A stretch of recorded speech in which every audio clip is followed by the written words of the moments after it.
If you want to practice all of the new PTE questions using artificial intelligence on an online portal that has a similar marking to your real PTE exam, head over to masterpte.com.au to create a free account. Here, you can practice all 4 sections separately and receive instant feedback for all of your speaking, writing, reading, and listening. You can also view and compare your answers with others who have already succeeded in achieving a high score. Download 9090 Band's template for speaking, writing, and listening. Take mock test, receive instant result, overall feedback, and in-depth analysis which helps you pinpoint exactly where you lose points. masterpte.com.au, the best PTE practice software in the world.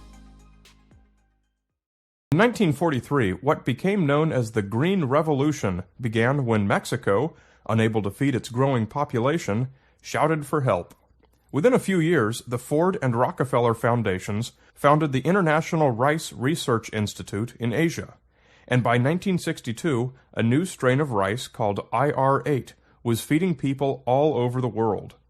IR8 was the first really big modified crop to make a real impact on world hunger.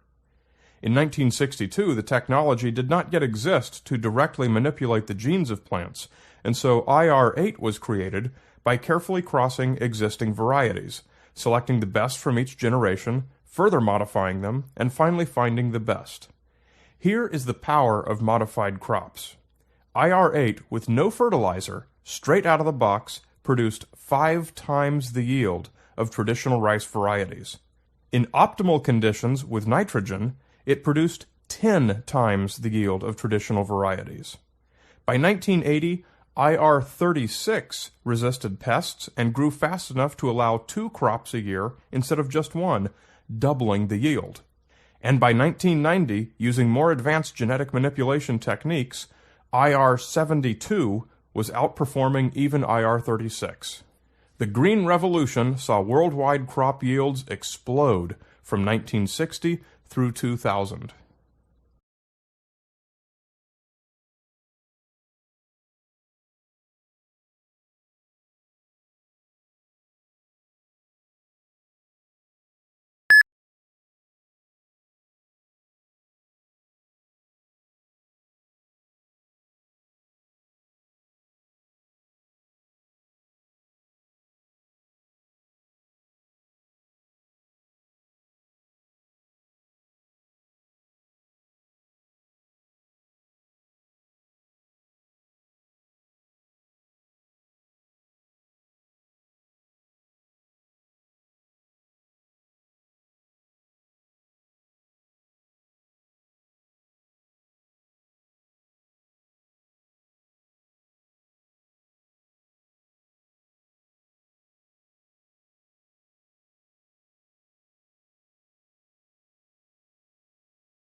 Today we will talk about Australia's export business towards China, Japan, US.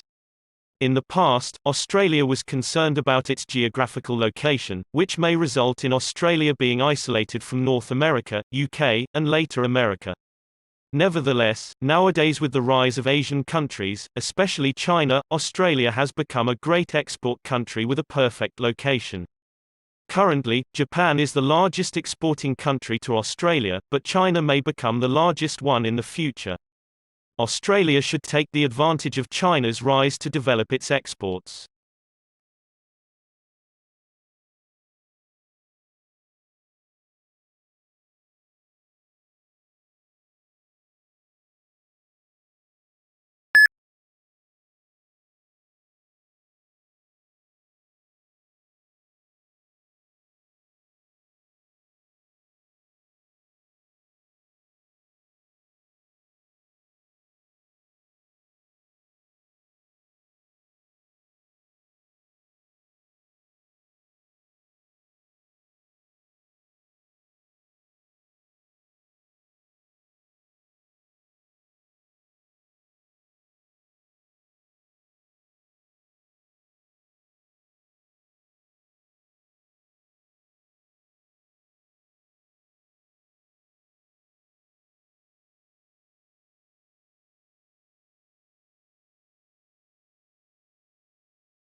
The first thing I want to argue is that former civilization is running into pretty profound crisis in its relationship to the rest of nature, which we do and what we have depended on for survival and for flourishing. And this is the most widely and well-recognized relation to climate change, CO2 emissions, greenhouse gas emissions. But I want to argue the certain dangers in the way that has been presented as the central question that we have to address. Because it's interlocked with a number of other crises, that is most notably as the crisis in the access to fresh water, crisis in access to food, biodiversity loss on a huge scale, and associated problems of human inequality, not just in the common world, but actually in the kinds of environmental resources and pleasures that I can enjoy. So all those together have to be looked at as interconnected set of really deep, profound crises.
Today's lecture is about a loggerhead turtle, one of the largest turtles in the world, and almost extinct in the USA.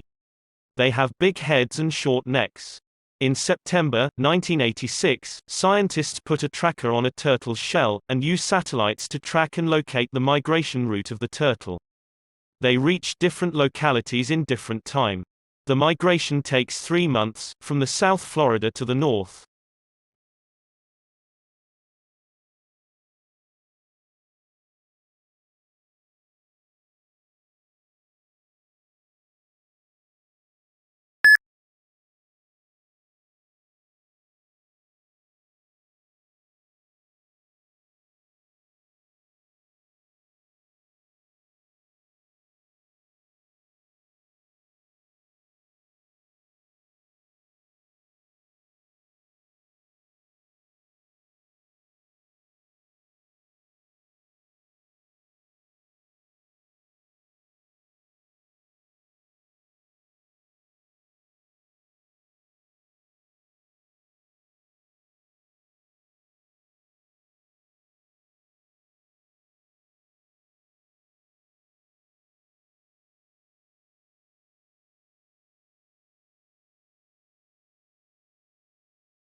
Today we will discuss the relationship between the fault lines in the Earth's crust and an earthquake.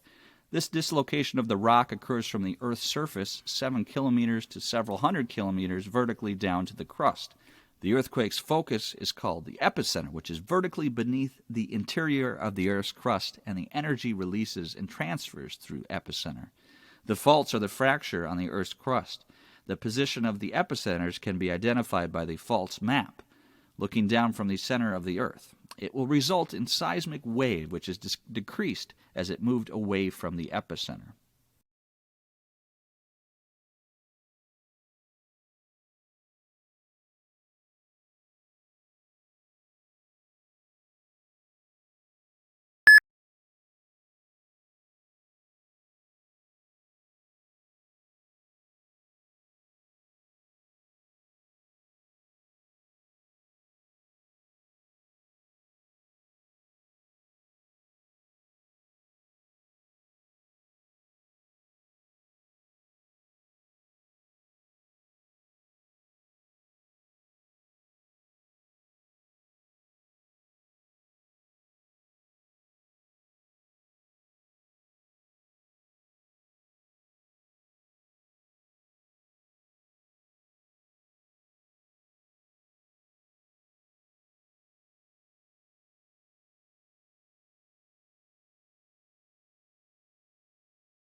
What we're going to discuss today is how the Port of London was discovered and what we discovered about it.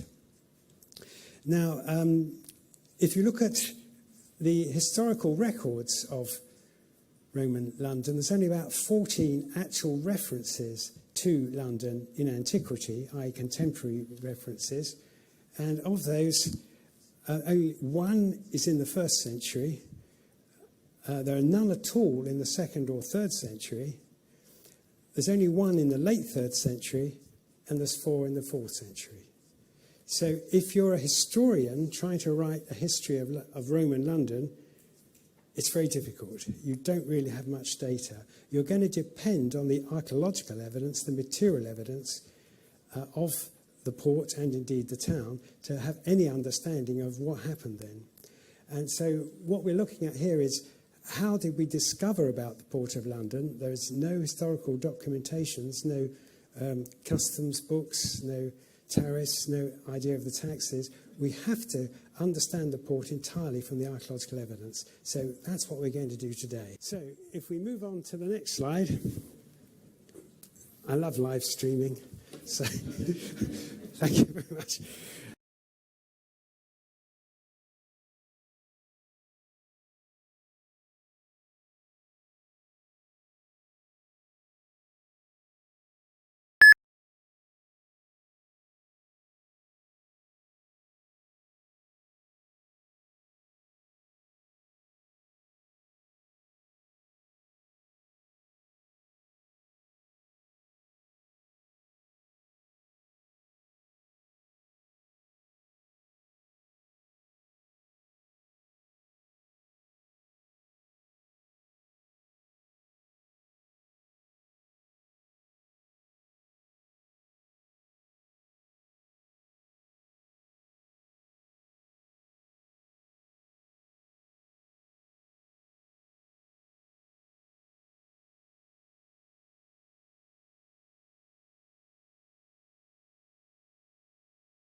Now, the economists calculated, it's a back-of-the-envelope calculation, that removing all immigration controls would double the size of the world economy, and even a small relaxation of immigration controls would lead to disproportionately big gains.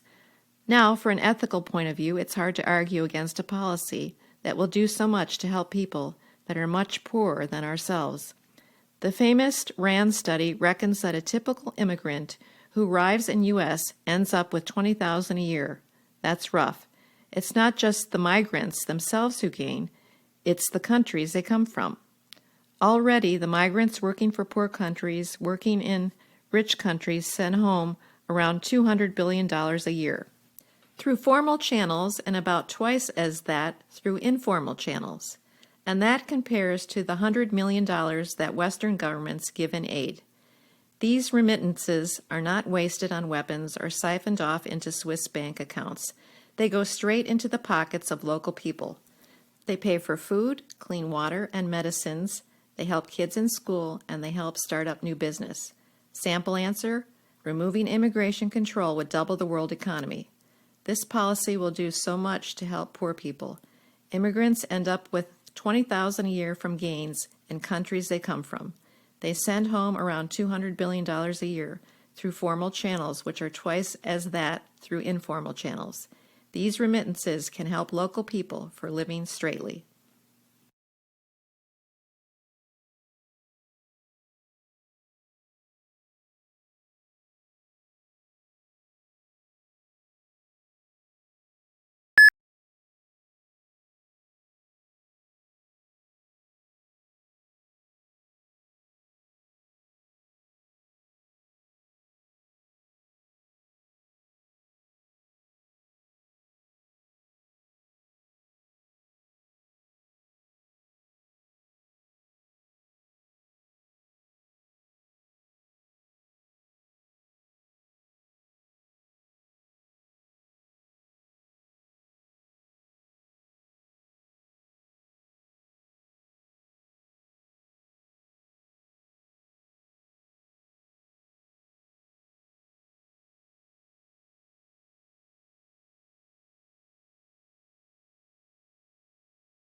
"10 years ago, before the use of iPhone or iPad, people's attention interval is about 25 minutes. This number is good. However, nowadays the attention interval has dropped from 25 minutes to only 8 seconds, which means our memories are shorter than that of a goldfish.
What I've decided to provide is the steps I take when analyzing my own questionnaires.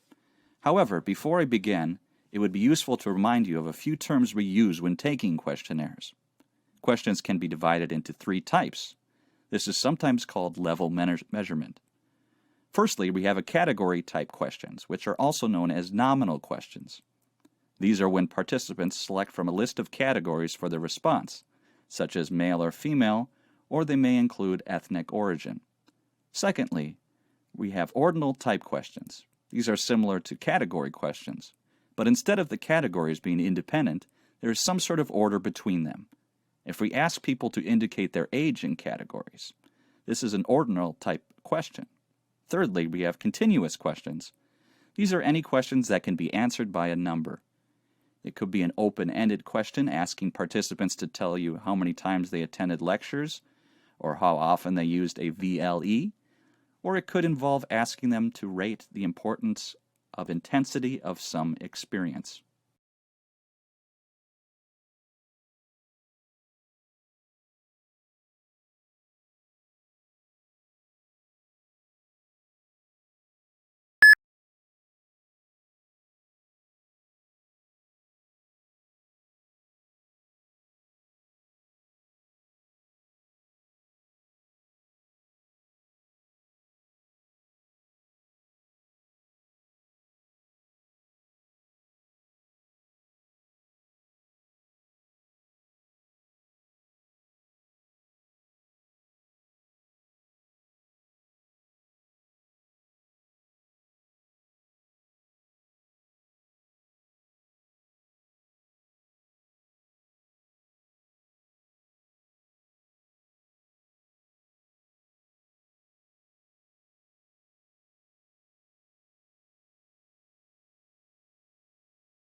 The Silk Road is not like what we thought it would be.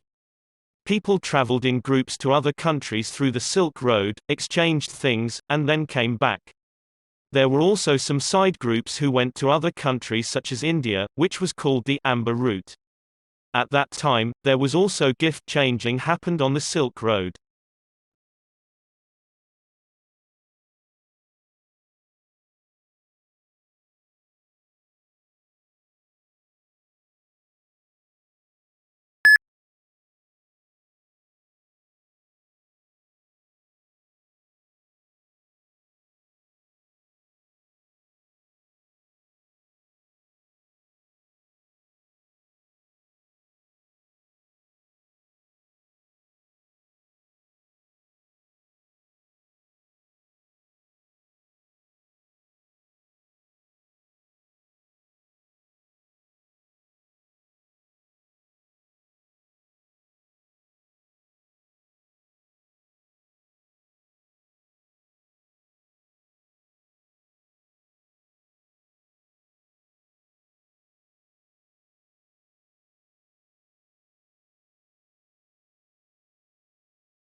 If you want to practice all of the new PTE questions using artificial intelligence on an online portal that has a similar marking to your real PTE exam, head over to masterpte.com.au to create a free account. Here, you can practice all 4 sections separately and receive instant feedback for all of your speaking, writing, reading, and listening. You can also view and compare your answers with others who have already succeeded in achieving a high score.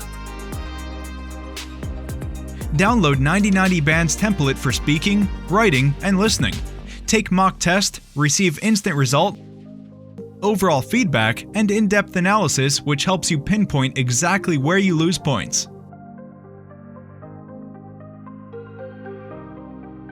Masterpte.com.au, the best PTE practice software in the world.